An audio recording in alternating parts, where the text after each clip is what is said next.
with Cora Weiss. Cora, thank you so much for taking the time to speak with us on the issue of women, peace and security.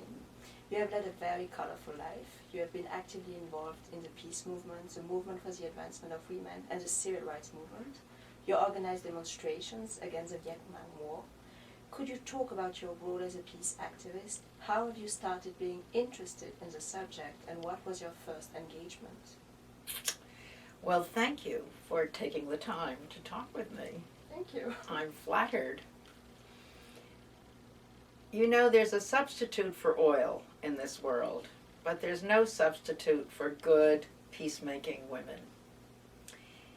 And in 1961, when we were testing nuclear weapons from the sky, dropping bombs on the grass, and the cows would eat the grass, and in those days we gave our children cow milk. And we discovered very quickly that there was strontium-90 caused by the bombing, the testing, and it was showing up in our babies' teeth. So we joined Women's Strike for Peace, which was a movement organization of mostly mothers and others to protest atmospheric nuclear testing. Fast forward, in October of 1963, I believe, when John F. Kennedy, President Kennedy, signed the half-ban treaty banning the testing of nuclear weapons from the air, he recognized the role that women played in mobilizing public opinion through newspaper editors. We went out all over the country teaching newspaper editors literally how to spell strontium-90 and what it meant. And Kennedy sent his wife Jackie out to greet us. We were all standing at the gate as witnesses to the signature of the treaty.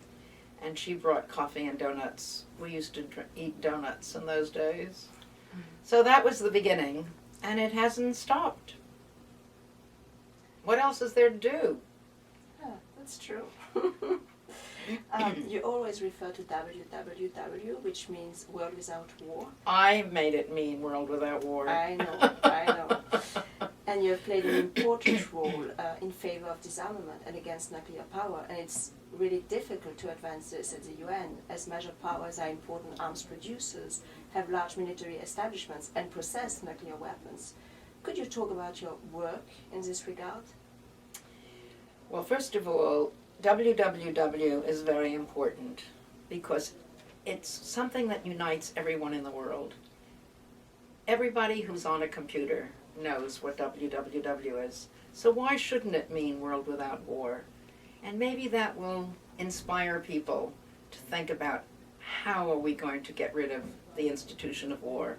Humanity got rid of colonialism, got rid of apartheid, got rid of the prohibition of women not voting, the prohibition against women voting, and slavery. Why can't we get rid of war? It's another institution whose time to go has come.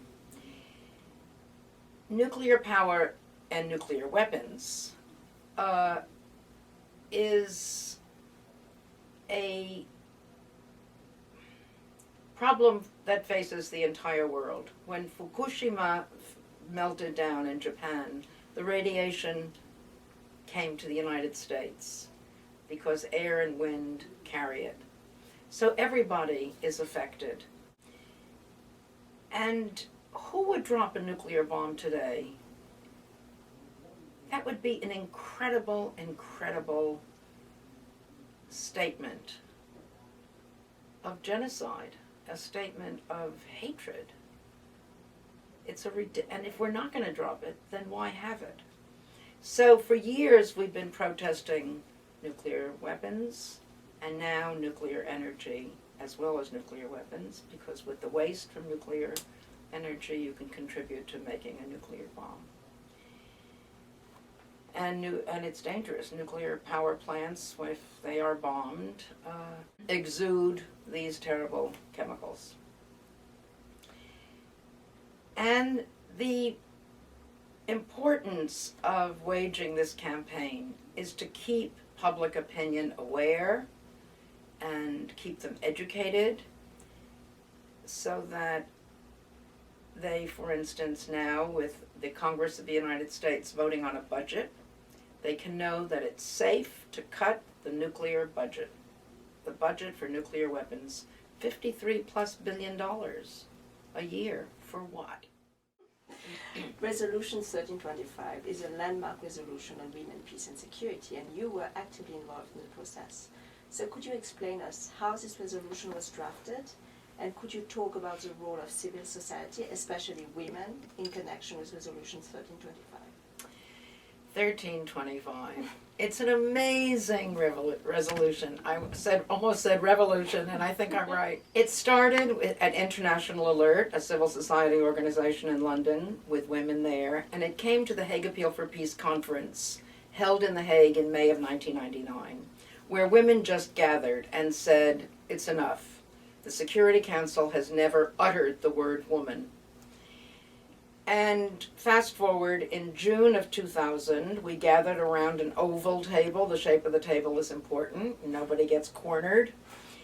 And we started drafting. First, we had to work out our differences because we were women from a variety of organizations, all civil society organizations, and UNIFEM was the UN agency at the table.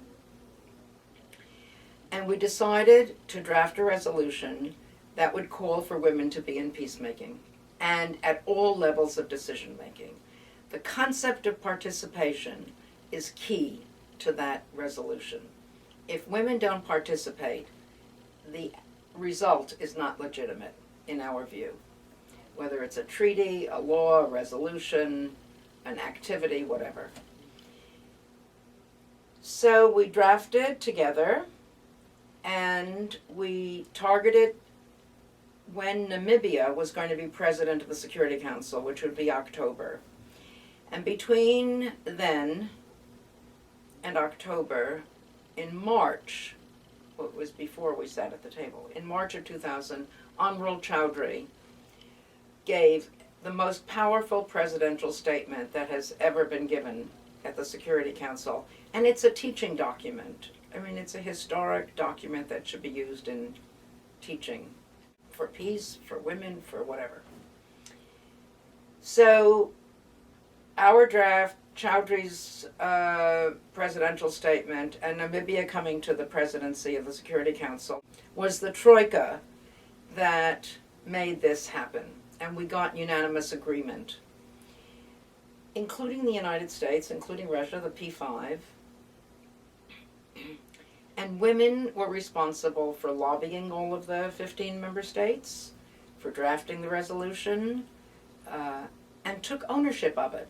But the most important part of the process was that the resolution was vetted at the grassroots level across the world, so that women across the world felt it was their resolution. And that distinguishes it from the subsequent resolutions, which are also called Women, Peace and Security, but which are focused on sexual abuse. They are driven by the headquarters, they're written in New York, and even though it's very important to stop sexual abuse, you can't take rape out of war and let the war go on. You've got to stop the war too. And only women at the decision-making tables and at the peacemaking tables can contribute to doing that. So we would have less rape if we had more women at the table. On October 31st, it was the 11th anniversary of the adoption of Resolution 1325. Do you think that there has been some progress in including women in decision-making and peace processes? Well, when the Nobel Committee named Lema Bowie and Tarakul Kanan, is that her name? And Ellen Johnson Sirleaf to be the Nobel Peace Laureates of this year, everyone started calling it the 1325 Nobel Peace Prize, because that's what it represents. And I think nobody can get away any longer with keeping women away from the table. Governments should become embarrassed if there aren't women in decision making. That's the goal. And I think there's much greater awareness now. It's only 11 years. Change come fast, change come slow, but change come. So change happens, and that was a quote from a Tony Kushner play. Change happens, and it's happening more rapidly now, partly thanks to the Nobel Committee. It was a very powerful statement that the chairman made when he introduced the 3 laureates, and very powerful statements that they made, espousing nonviolence, espousing peace, and it was just terrific. These are 3 remarkable women representing hundreds of millions of remarkable women. But women continue to be poorly represented in post-conflict situations and peace negotiations.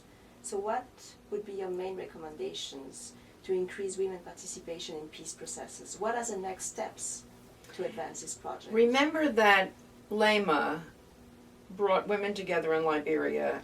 They linked arms around the house where the boys were meeting, and they wouldn't let them out until they signed a peace agreement.